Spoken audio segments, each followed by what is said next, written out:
आता तुम्ही म्हणाल डायबिटीस वाल्यांसाठीच आहे का आजचा टॉपिक? नाही. हेल्दी ज्याला ज्याला, माझं काल सगळ्यांनाच सांगणं होतं, हेल्दी ज्याला ज्याला राहायचं आहे ना, त्याला आजचा टॉपिक खूप महत्वाचा आहे. आणि स्पेशली डॉक्टर आपल्याला सांगायला लागलेत, आपला कॉन्फिडन्स अजून जरा गेन का होतो. कारण कुठलीही गोष्ट आपण स्वाधीन आहोत डॉक्टर लोकांच्यात. आपल्याला वाटतं यांनी सांगितलं तरच करणार, ह्यांनी बोलायला पाहिजेत, आणि आपण जाऊन नंबरला राहून एवढा वेळ तर भेटतच नाही तुम्हाला. कारण खरंच पेशंट इतके वाढलेत की त्याच्यामुळे एवढा वेळ आपल्याला एक अर्धा 15-20 मिनिटं भेटणं मुश्किल आहे. तरी आज आपल्याला प्रसाद सर भेटलेत, योग शिक्षक आहेत, डॉक्टर आहेत, आणि छानपैकी स्वतःवर काम केलंय, दुसऱ्यांच्यावर पण खूप काम केलंय. शतायुषीचा बॅकबोन आहे. कारण काय कुणाचे काय प्रॉब्लेम्स असतील तर त्या सगळ्याला चेक करून समाधान देणं हे त्यांचं काम आहे. त्यामुळे जोरदार क्लॅप करू आपण प्रसाद सरांसाठी. Continue. Sumit sir all mute. काय मला टाकायला पाहिजे? मीच नाही टाक. टाक. येस, ओके, टाक. Thank you so much sir. Thank you ताई. सर अनम्यूट करा. Thank you so much sir. हा, ताई म्हटले मी डॉक्टर आहे. डॉक्टर आहे म्हणून ह्या सीटमध्ये नाही आहे. कारण शतायुषीमध्ये स्वतःवरती काहीतरी काम केल्याशिवाय ही सीट मिळत नाही. हा, बोलायचा अधिकारच नसतो. कारण स्वतःवरती काम केलं नाही तर इथे बोलायला अधिकार नसतो. योग शिक्षक पण, आणि स्वतःचे 24 किलो कमी केल्यानंतर माझं उजव्या गुडघ्याचं ऑपरेशन होणारच होता, तो टाळला गेला. आणि माझ्या ब्लड प्रेशरच्या गोळ्या, जे आपण हेरिडिटरी म्हणतो ना, त्याही सर्व गोळ्या माझ्या बंद आहेत. आणि त्याच्यामुळे काल तर आमच्या मॅडमांचं पण तुम्ही सर्वांनी एक्सपिरियन्स ऐकलाय, थायरॉइडमधनं बाकी सगळ्या गोष्टीतनं त्यांची कशी फ्री, आता आम्ही दोघंही मेडिसिन फ्री लाईफ जगतो. आता सगळ्यात महत्वाचं, आपलं शरीर का बिघडतं? आपलं शरीर बिघडतं का, त्याचं आपण आज नेमकं कारण बघणार आहोत. शरीर ना आपलं 24/7 चालतं आणि त्याला काही ना काहीतरी एनर्जी लागते. आता एनर्जी आपल्या कशातून निर्माण होत असतं? आपल्या खाण्यातून, पाणी, आणि आपलं जे ऑक्सिजन आहे. आणि आपलं हे खाण्यातून जे आपल्या पोटात जे अन्न जातं, ते अन्न एनर्जीमध्ये कन्वर्ट व्हायचं काम करत असते. आता एनर्जी, आपल्या अन्नातलं एनर्जी कन्व्हर्जन मध्ये काय होत असतं, ते आपल्या ग्लुकोजमध्ये कन्वर्ट होत असते, म्हणजे साखरेमध्ये कन्व्हर्जन होत असते. आपण काहीही खा, कडू खाल्लं तरी पण, रेग्युलर खाल्लं तरी पण, आणि गोड खाल्लं तरी पण, हे आपल्या पोटात गेल्यानंतर ते साखरच होणार. पण फक्त एवढंच की प्रत्येक अन्न घटकाचं साखरमध्ये कन्व्हर्जन होण्याचं त्याचं जो कॉन्सन्ट्रेशन आहे, ते प्रत्येकाचं वेगवेगळं असते. आता हे जे, आता बघा, एखाद्या वेळेस फॅट जिथं जिथं जाऊ शकत नाही असं ठिकाण कमी आहेत, पण शुगर जिथं जिथं जाऊ शकत नाही असं आपल्या शरीरामध्ये एकही ठिकाण नाही. आपल्या शरीरामध्ये एकही ठिकाण नाहीये. आता बघा, सरताताईचं आपण जर का एक्सपिरियन्स जर घेतलं, सरताताई काय म्हटल्या, सकाळचं माझं शुगर वाढून राहतं. त्याचं मेन रिझन असं आहे, आजचा जो टॉपिक आहे ना, त्याचं मेन रिझन ते आहे. एक इन्शुलिन रेजिस्टन्स, एक, आणि दुसरं डॉन सिंड्रोम म्हणून असते. म्हणजे सकाळच्या वेळेला एकेकांचं शुगर वाढून राहण्याचं असते. ह्याच्यामध्ये बरेच डायबेटिक आहेत आपले, म्हणजे ते प्रत्येकाचा हा प्रश्न असेल. डॉन सिंड्रोम म्हणून, डॉन म्हणजे सूर्योदय, हे सूर्योदयाच्या वेळेला एकेकांचं शुगर वाढून राहतं. कारण त्याला मेन कारण आहे इन्शुलिन रेजिस्टन्स, आणि त्याच्या बरोबरीनं आपलं ग्लुकोज स्टोरेज आपल्या लिव्हरमध्ये होत असते. त्या लिव्हरमधनं जो रिलीज होणारा जो ग्लुकोज असतो ना, तो एकदम जरा एक एकदा सकाळच्या वेळेला जास्त होत असतो. म्हणून तर आपण दोनच मिनिटं सुमित सर. हा, ज्या वेळेला आपण जो इन्शुलिन रेजिस्टन्समुळं तो लिव्हरमधनं जे बाहेर पडायला जे असते ना, ते एकेकांचं सकाळच्या वेळेला जास्त पडत असते. हे त्यांच्या कॉन्स्टिट्यूशन वरती डिपेंड असते. त्याला असं काय मीच का तुम्हीच का असं काहीही नसतं. त्याच्यामुळे सकाळचं एकेकांचं फास्टिंग शुगर वाढलेलं असण्याची शक्यता असते. तर मेन जो अंडरलाईन कॉज आहे तो इन्शुलिन रेजिस्टन्स. हा, आता आपण इन्शुलिन रेजिस्टन्स ह्या प्रत्येक गोष्टीवरती कसं होतंय त्याचं बघू. म्हणजे का, ते जर का आपण बघितलं ना, पहिल्यांदा इन्शुलिन आपल्या शरीरामध्ये काय काम करतं ते पहिल्यांदा आपण जाणून घेऊ. इन्शुलिन, पहिल्यांदा आपण काय म्हणतो, इन्शुलिन फक्त रक्तातलं साखर कमी करणं एवढंच त्याचं काम आहे अशी आपलं समज आहे. नाही, त्याचं ना खूप उपयोग आहेत. ते पहिल्यांदा आपण नेमकं इन्शुलिनचं आपल्या शरीरामध्ये काय काय उपयोग होतं ते पहिल्यांदा बघू. इन्शुलिन हा एक हॉर्मोन आहे, आणि ते ॲनाबॉलिक हार्मोन आहे. आता ॲनाबॉलिक हार्मोन म्हणजे काय? एनर्जी करणं आणि एनर्जी स्टोअर करणं हा इन्शुलिन हॉर्मोनचं पहिल्यांदा त्याचं काम आहे.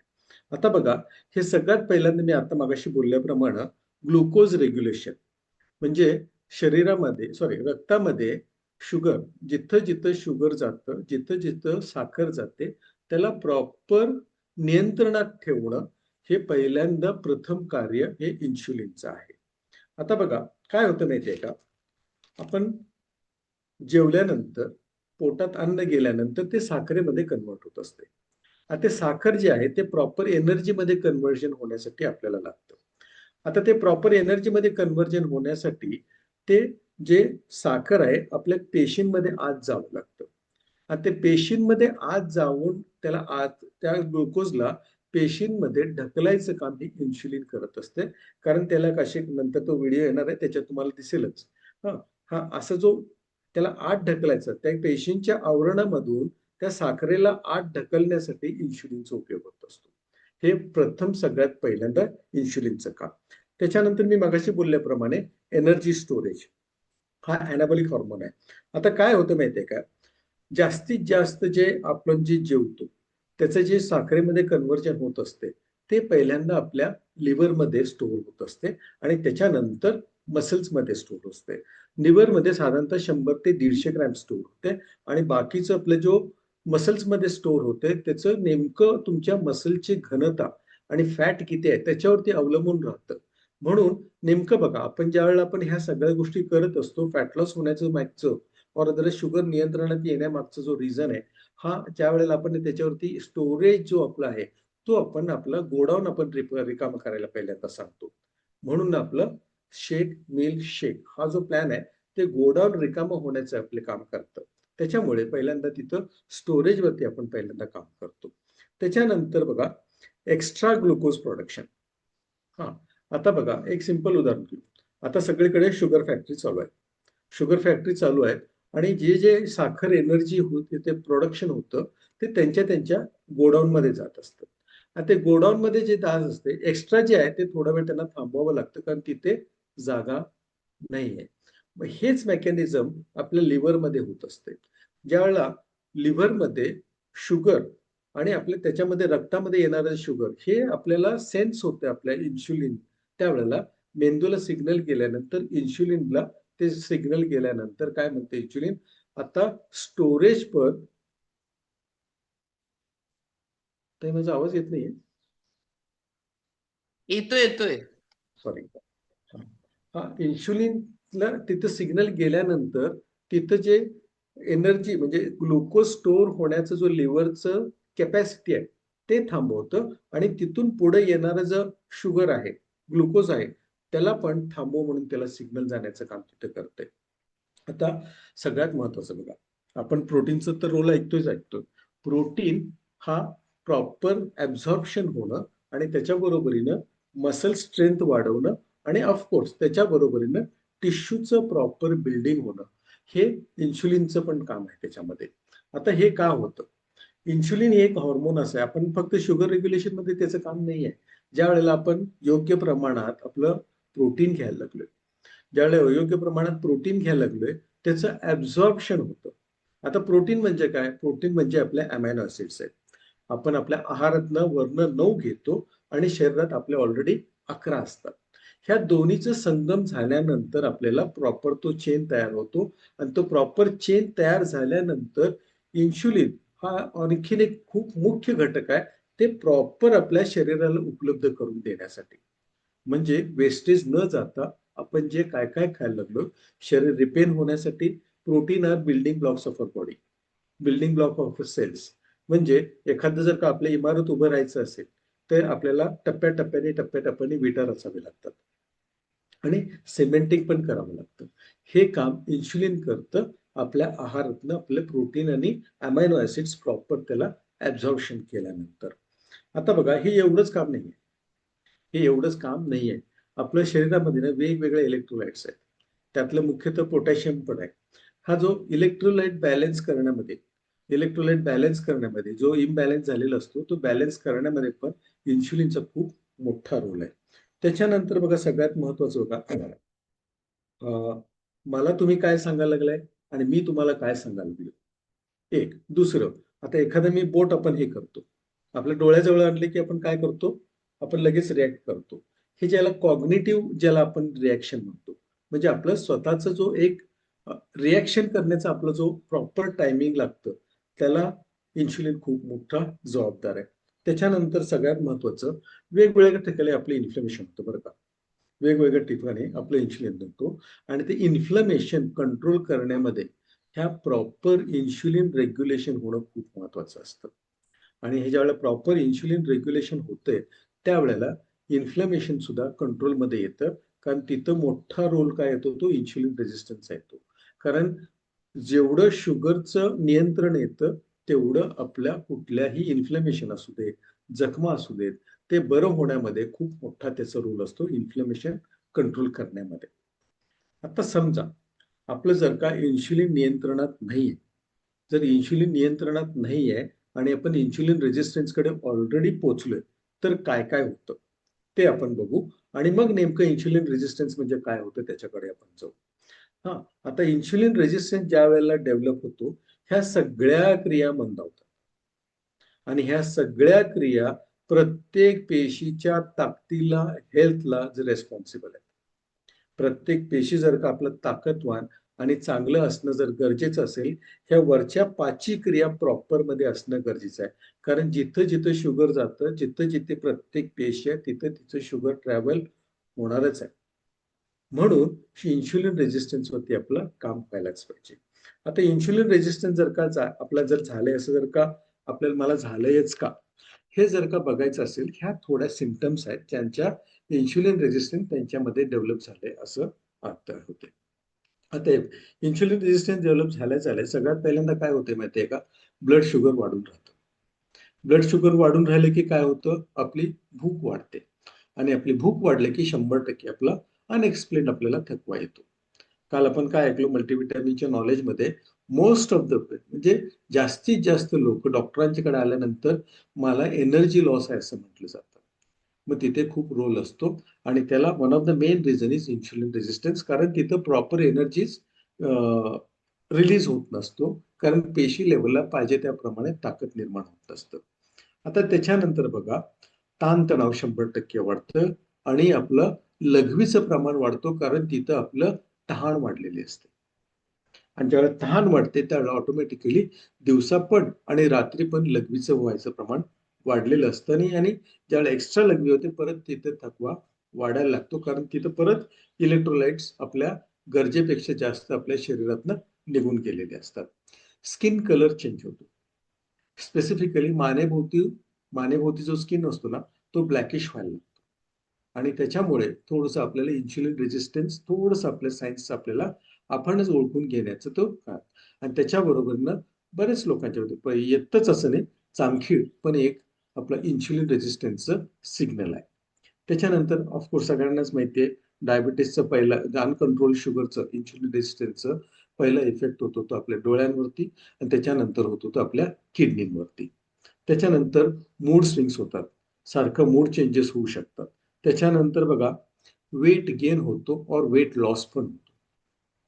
वेट गेन आणि वेट लॉस ह्या दोन्ही ह्याच्यामध्ये आपण आपलं इन्शुलिन रेजिस्टन्स डेव्हलप झालंय का हे बघणं अत्यंत गरजेचं आहे. केस गळती पण वन ऑफ द रिझन आहे बरं का. कुठे कशातही कारण जर नाही सापडलं, आपण इन्शुलिन रेजिस्टंट आहोत का हे चेक करायला काय हरकत नाही.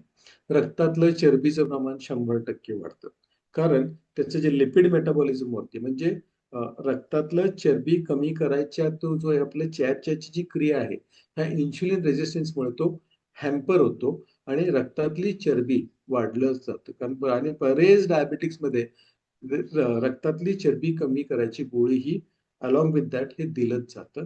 कारण हे जे ते चयापचयाची जी क्रिया असते ना, ते बऱ्यापैकी हॅम्पर होऊन झाले, डिस्टर्ब होऊन झालेलं असते. हा, आता जो समस्या खूप लोकांच्या मध्ये वाढायला लागले, महिलांच्या मध्ये पण आणि पुरुषांच्या मध्ये पण, इन्फर्टिलिटी. तो इन्फर्टिलिटीचा पीसीओएस म्हणजे पीसीओडी, ह्या ज्या दोन गोष्टी आहेत, हे इन्शुलिन रेजिस्टन्समुळे होण्याची शक्यता. आणि पुरुषांच्या मध्ये इन्फर्टिलिटी कशामुळे, तर पुरुषांचे पुरुषत्व सिद्ध करणारा जो हॉर्मोन असतो टेस्टेस्ट्रॉन, हा टेस्टेस्ट्रॉन जो हॉर्मोन आहे, त्याचं जे प्रोडक्शन प्रॉपर होत नाही आणि त्याच्यामुळे पुरुषांच्या मध्ये आपण त्याला लिबिडो म्हणतो आमच्या भाषेत, म्हणजे दौर्बलता, ह्या ज्या आहेत ना हे इन्शुलिन रेझिस्टन्समुळे होऊ शकतात. आता ह्या ज्या आपल्या आहेत ना इन्शुलिन रेझिस्टन्स असणारे ह्या प्रत्येकामध्ये असणार आपलं सिम्पटम आहे आणि ह्याच्यावरनं आपण ओळखू शकतो की बाबा आपण इन्शुलिन रेझिस्टंट आहे काय. मग हे इन्शुलिन रेझिस्टन्सचे हे आपले सिम्पटम आहेत. आता नेमकं इन्शुलिन रेझिस्टन्स म्हणजे काय हे एकच फक्त हे जरासं आपल्याला व्हिडिओ दिसतं का बघू. दिसलं नाही तर मी प्रॉपर आणि परत एक्सप्लेन करतो. सुमित सर जसं व्हिडिओ दाखवणार.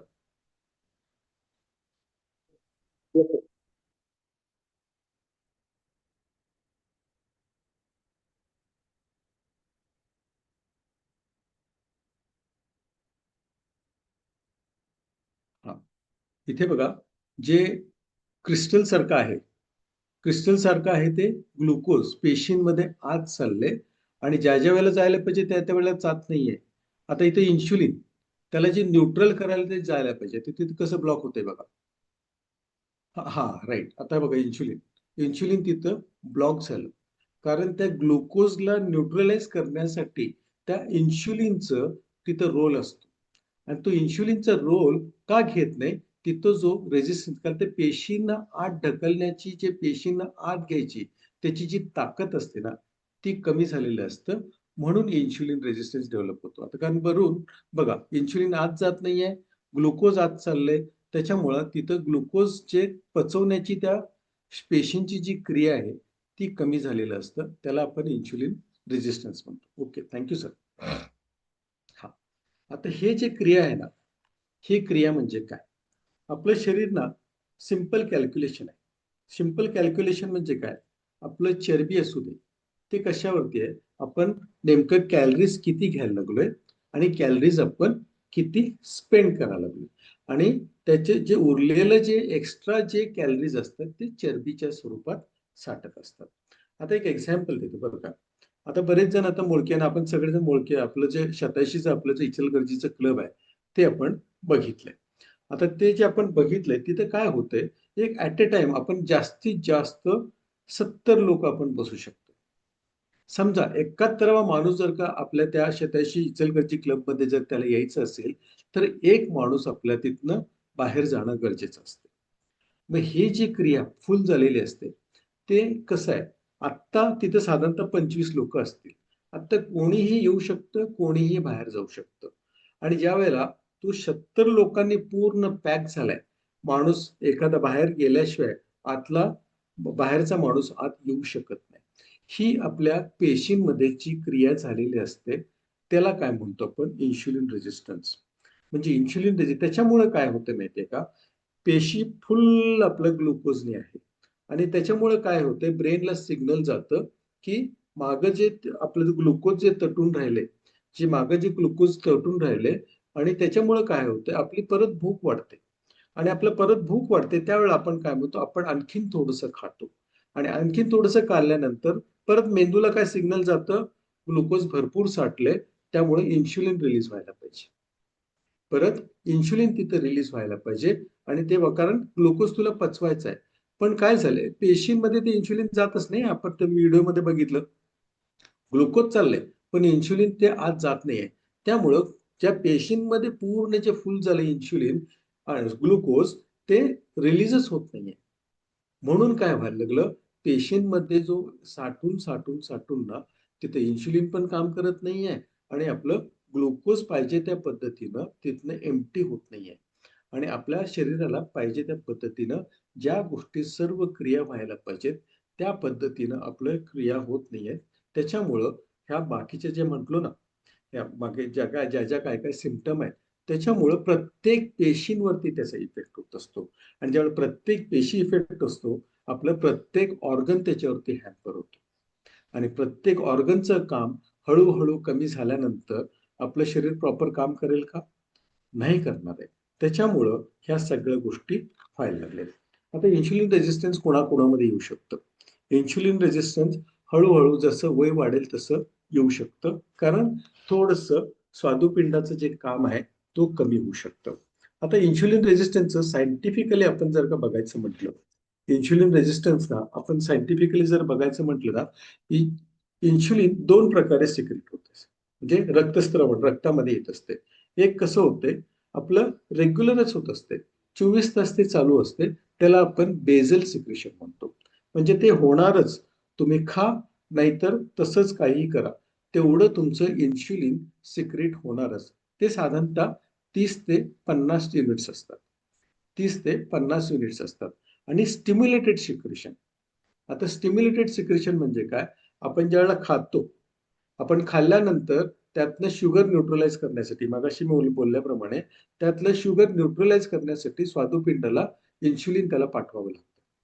त्याला जे काय म्हणतो, त्याला आपण इन्शुलिन स्टिम्युलेटेड सिक्रेशन. ते पण साधारणतः 30 ते 50 असतं. आणि ह्या दोन्हीच्या कॉम्बिनेशनमध्ये आपलं दिवसभराचं ग्लुकोज रेग्युलेशन, ताकद रेग्युलेशन, फॅट स्टोरेज किती करायचं, ह्या सगळ्या गोष्टी ह्याच्यावरती अवलंबून असतात. आणि हा जो इन्शुलिन रेझिस्टन्स जो मेनली डेव्हलप होतो, आपण जे होतो ना, ते वारंवार खाण्यामध्ये होतो. म्हणून आपण ना 3 मील ठेवलेत. 3 मील ठेवलेत, शेक, मील, शेक. हा त्याच्यामुळे काय होतं, इन्शुलिन रेझिस्टन्सवरती ऑटोमॅटिकली काम होतं. कारण जे एक्स्ट्रा इन्शुलिन जे आपल्या रक्तामध्ये येतं, त्याचं ऑटोमॅटिकली नियंत्रण येतं. त्याच्यामुळे हळू-हळू आपलं इन्शुलिन रेझिस्टन्सवरती काम होतं.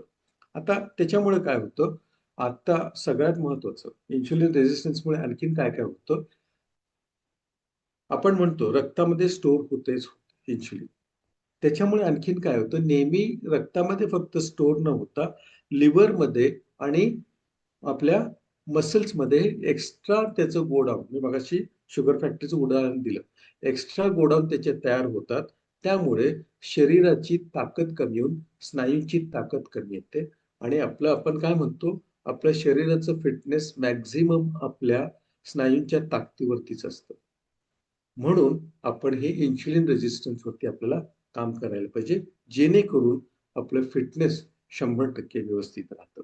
त्यामुळे आपलं जे योगा आणि योग्य आहार आणि ज्या गोष्टी आपण एक्सरसाइज करायला लागलो, फिजिकल ॲक्टिव्हिटी आणि ह्या तिन्ही गोष्टीवरती आपलं काम झालं, प्रॉपर जर काम झालं, तर 100% आपण इन्शुलिन रेझिस्टन्सवरती आपण काम करून आपल्याला जे पाहिजे त्या सगळ्या गोष्टी आपण हेल्थच्या बाबतीत आपण रिझल्ट्स अचीव्ह करू शकतो. Thank you so much. चलो जोरदार क्लॅपिंग करू आपण डॉक्टर प्रसाद सरांसाठी. कारण काही असू दे, तुम्हाला काही साध्य करायचं असू दे, इन्शुलिन रेजिस्टन्सवर जेव्हा तुम्ही काम करता त्याच वेळेला तुमच्या सगळं तुम्हाला जे पाहिजे, वजन कमी करायचंय, डायबिटीस घालवायचा, अदर काही चॅलेंज असतील त्या सगळ्यावर तुम्ही काम करू शकता. आणि हे काम करायला लागले ऍक्च्युअली आपले वेट लॉस मॅरेथॉन